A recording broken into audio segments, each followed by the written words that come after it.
Hi friends, welcome to Sophia's UK diary. இன்றைக்கி video வந்து ஒரு ஸ்நாக்ஸ் பாக்ஸ் ரெசிபியோடி தான் ஸ்டார்ட் ஆகுது. வாங்க வீடியோக்குள்ளே போகலாம். இன்றைக்கி நம்ம செய்ய போகிற ஸ்நாக்ஸ் பாக்ஸ் ரெசிபி வந்து பிரெட் பீஸா.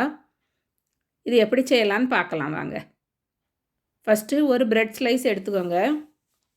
நான் வந்து 2 ஸ்பூன் மயோனிஸும் 2 ஸ்பூன் கெச்சப்பும் மிக்ஸ் பண்ணி வச்சுருக்கேன். அதை வந்து இந்த பிரெட் ஸ்லைஸ்க்கு மேலே நான் தடவுறேன்.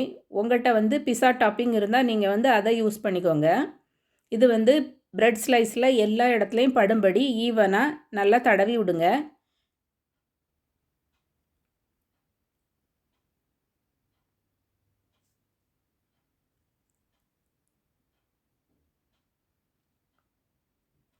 இப்போ வந்து ஆனியன் வந்து நீள நீளமாக கட் பண்ணி வச்சுருக்கேன். இதை வந்து அந்த பிரெட் ஸ்லைஸ்க்கு மேலே போடுறேன். அடுத்தது வந்து க்ரீன் கேப்சிகம் வந்து கட் பண்ணி வச்சுருக்கேன். அதையும் எல்லா இடத்துலையும் போடுறேன்.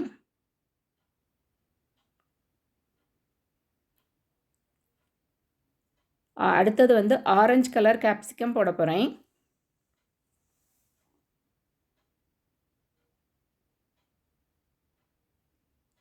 உங்கள்கிட்ட என்ன கலர் கேப்சிகம் இருக்கோ நீங்கள் அதை வந்து யூஸ் பண்ணிக்கோங்க.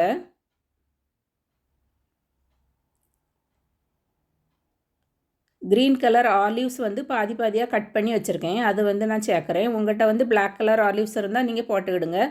உங்களுக்கு ஆலிவ் பிடிக்காதுன்னா நீங்கள் வந்து போடண்டாம். அடுத்தது வந்து ஸ்வீட் கார்ன் போடுறேன். எல்லா இடத்துலையும் தூவி விடுறேன். இது நல்லா கலர்ஃபுல்லாக இருக்கும்.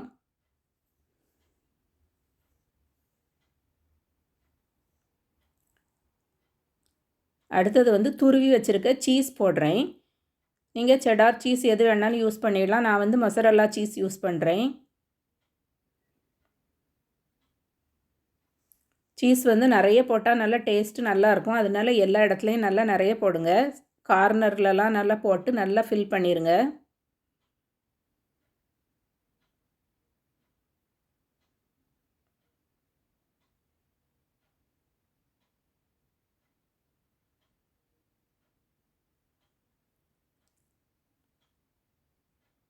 இப்போ வந்து எல்லா இடத்துலையும் சீஸ் துருவல் வந்து போட்டாச்சு. அடுத்தது வந்து இட்டாலியன் சீசனிங் போடுறேன். நீங்கள் சில்லி ஃப்ளேக்ஸ் யூஸ் பண்ணணுன்னா யூஸ் பண்ணிவிடுங்க. இப்போ நம்மளோட பிரெட் பீஸ் வந்து எல்லா ஸ்டஃபிங்கும் போட்டு ரெடி ஆயிட்டு.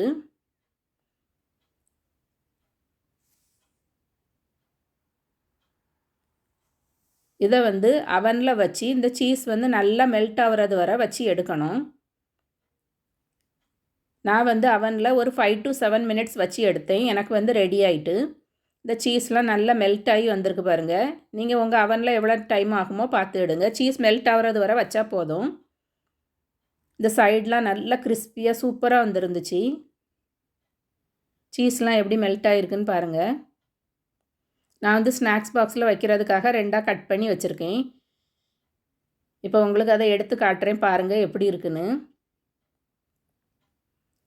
பார்க்கறதுக்கு பிஸா மாதிரியே தான் இருக்கும். சூப்பராக இருக்கும். டேஸ்ட்டும் நல்லாயிருக்கும். நீங்களும் ஸ்நாக்ஸ் பாக்ஸுக்கு இந்த ரெசிபியை வந்து ட்ரை பண்ணி பாருங்கள்.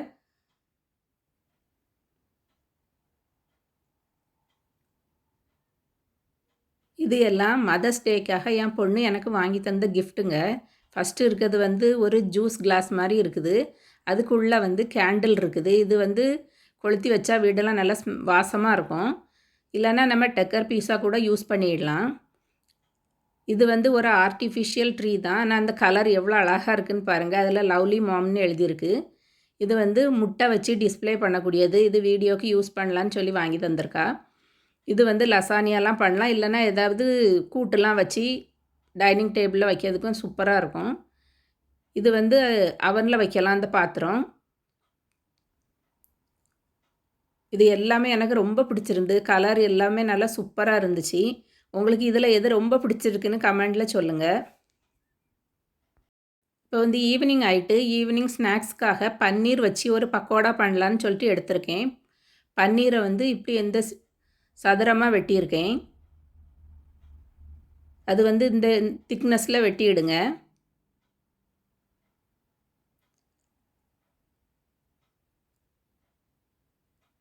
இது வந்து க்ரீன் சட்னி. இதுக்கு வந்து ஒரு கை கொத்தமல்லி, ஒரு கை புதினா, அப்புறம் 2 கிரீன் சில்லி, கொஞ்சம் 1/2 ஸ்பூன் உப்பு, அப்புறம் வந்து ஒரு 1/2 ஸ்பூன் சாட் மசாலா போட்டு கொஞ்சம் தண்ணி ஊற்றி மிக்சியில் நல்லா கிரைண்ட் பண்ணி வச்சுருக்கேன். நல்லா பேஸ்ட்டாக அரைச்சிக்கிடுங்க. இது வந்து தண்ணியாக அரைச்சிடக்கூடாது, திக்காக தான் இருக்கணும். ஏன்னா இதை வந்து பன்னீரில் தடவி நம்ம ஸ்டஃப் பண்ணி பக்கோடா பண்ண போகிறோம். அதனால் தண்ணியாக இருந்தால் அந்த இதெல்லாம் வழிஞ்சு வெளியே வந்துடும். திக்காக இருந்தால் தான் அந்த பன்னீரில் வந்து அந்த கோட்டிங் வந்து நிற்கும். இப்போ ஒரு பன்னீர் பீஸை எடுத்துடுங்க. அதில் வந்து 1 ஸ்பூன் க்ரீன் சட்னி எடுத்து அதுக்கு மேலே நல்லா தடவுங்க. பன்னீரில் எல்லா இடத்துலையும் படும்படி நல்லா தடவி விடுங்க.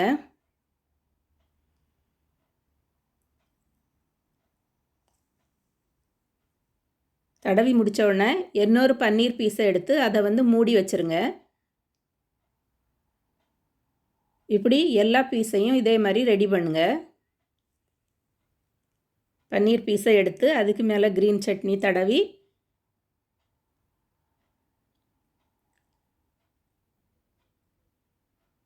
இன்னொரு பன்னீர் பீஸால் அதை வந்து மூடிடுங்க. இப்படி எல்லா பீஸையும் ரெடி பண்ணுங்கள்.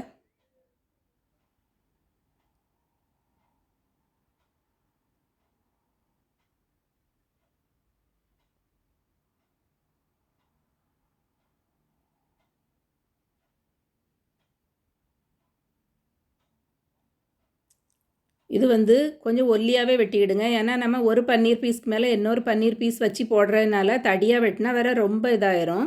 அதனால் 2 பீஸும் ஒல்லியாக இருக்கும்படி பார்த்துடுங்க. அப்போ தான் பக்கோடா வந்து நம்மளுக்கு நல்லாயிருக்கும். இப்போ எல்லா பீஸும் ரெடி ஆயிடுச்சு. இன்னொரு பவுலில் எடுத்துகிட்டு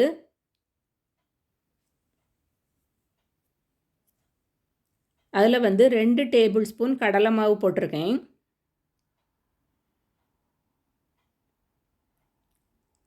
இது வந்து ஒரு 7-8 பீஸ் போல் போடுறதுக்கு கரெக்டாக இருக்கும் உங்களுக்கு. 1 ஸ்பூன் வந்து அரிசி மாவு போட்டிருக்கேன். ஒரு 1/2 ஸ்பூன் வந்து உப்பு சேர்த்துருக்கேன். 1/2 ஸ்பூன் மஞ்சள் பொடி சேர்த்துருக்கேன். 1 ஸ்பூன் வந்து வத்தல் பொடி, ஒரு பிஞ்சு வந்து சோடா போட்டிருக்கேன். இப்போ தண்ணி வந்து கொஞ்சம் கொஞ்சமாக ஊற்றி பீட்ரு வச்சு மிக்ஸ் பண்ணி விடணும். கட்டி இல்லாமல் கலக்கணும். தண்ணி வந்து முதல்ல நிறைய ஊற்றிடாதுங்க. கொஞ்சம் கொஞ்சமாக ஊற்றி தண்ணி எவ்வளோ தேவைப்படுதுன்னு பார்த்து அதை வந்து மிக்ஸ் பண்ணுங்கள். அது ரொம்ப தண்ணியாக இருந்துடக்கூடாது. ஏன்னா பன்னீரில் வந்து அந்த கோட்டிங் வந்து ஒட்டாது. அதனால் பார்த்து இந்த பதத்துக்கு வந்து கரைச்சி வச்சுடுங்க. எப்படி இருக்கணும்னு பாருங்கள். இந்த அளவில் இருக்கணும், ரொம்ப தண்ணியாக இருக்கக்கூடாது. இப்போ ஒரு பேனில் வந்து ஆயில் வச்சு அதை சூடாக விட்டுருங்க. பன்னீர் பீஸை எடுத்து இந்த கடலை மாவு கலவையில் வந்து இப்போ முக்கி எடுக்கணும். நம்ம ஒரு பீஸை எடுத்துடுங்க. அதை வந்து இப்போ கடலை மாவில் போடுங்க. போட்டுட்டு ஒரு ஸ்பூன் வச்சு எல்லா இடத்துலையும் கடலை மாவு படும்படி நல்லா மிக்ஸ் பண்ணி விடுங்க. பன்னீர் வந்து வெளியே தெரியாத அளவுக்கு நல்லா ஃபுல்லாக கவர் பண்ணி விட்டுருங்க. இப்போ இந்த பன்னீர் பீஸ் வந்து நல்லா ஃபுல்லாக கவர் ஆயிடுச்சு. இதை வந்து எடுத்து ஆயிலில் போட்டு பொரிக்கணும்.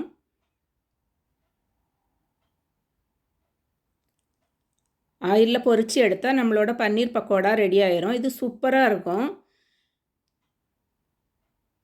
நார்மலாக சும்மா பண்ணுறது வந்து பன்னீர் வந்து ஒரு டேஸ்ட் இல்லாமல் இருந்தது மாதிரி இருக்கும். இது வந்து நம்ம க்ரீன் சட்னி தடவி இருக்கிறதுனால அது சாப்பிடும்போது டேஸ்ட்டு சூப்பராக இருக்கும். இப்போ நம்மளோட பன்னீர் பக்கோடா ரெடி ஆயிடுச்சு. இது கெச்சப் கூட வச்சு சாப்பிட்டா சூப்பராக இருக்கும். உள்ளே எப்படி இருக்குன்னு பாருங்கள். வெளியே வந்து நல்லா கிறிஸ்பியாக இருக்கும். உள்ளே வந்து நல்லா பன்னீர் வந்து நல்லா சாஃப்டாக இருக்கும். இது வந்து மழை நேரத்துலலாம் சாப்பிட்றதுக்கு இந்த ஸ்நாக்ஸ் வந்து சூப்பராக இருக்கும். நீங்களும் செய்து ட்ரை பண்ணி பாருங்கள். இந்த வீடியோ உங்களுக்கு பிடிச்சிருந்தா லைக் பண்ணுங்கள், ஷேர் பண்ணுங்கள், சப்ஸ்கிரைப் பண்ணுங்கள் ஃப்ரெண்ட்ஸ். பாய்.